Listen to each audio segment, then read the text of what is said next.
Okay, hi guys, this is Kuya Ben Crypto. So, quick update tayo on BTC. Nasa 1 hour time frame pa rin tayo. So, mapapansin nyo na break na yung resistance natin na 91.4, 92.8, and 93.6. Still, si 94.4 rejected pa din. Pero, nag-TP na tayo dito kay 91.4 tsaka 93.6. Kay 92.8, di kasi tayo nakapasok eh. Pero, mapapansin nyo, kanina, na-reject si ano 'di ba, si 94.4 tapos bumaba ulit yung resistance, yung market natin nag-under doon sa resistance natin na 93.6. So, mapapansin nyo, kapag ka nag-under siya lagi diyan tapos kinukuha niya ulit, possible makuha ulit yung 20% ng resistance na yon. For example, ito, si 93.6. Si 93.6,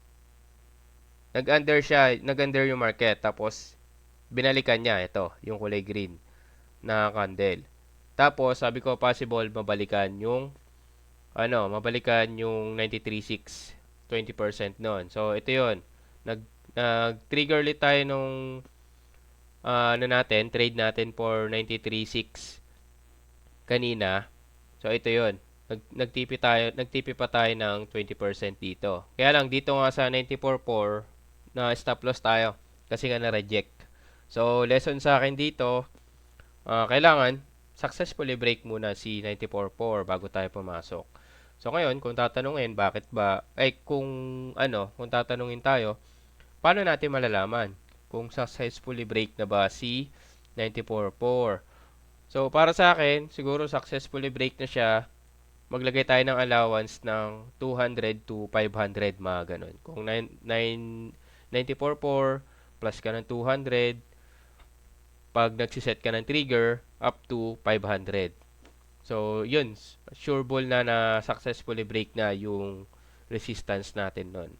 So, ngayon, nag-set din ako nung minor support natin. Nag-plot na ako ng possible minor support na pwedeng makuha kapag ka dire-diretso yung baba ng market. So, ang minor support natin is 91.9. So, kapag nakuha si 91.9, possible bumalik yung market papunta kay 91.4.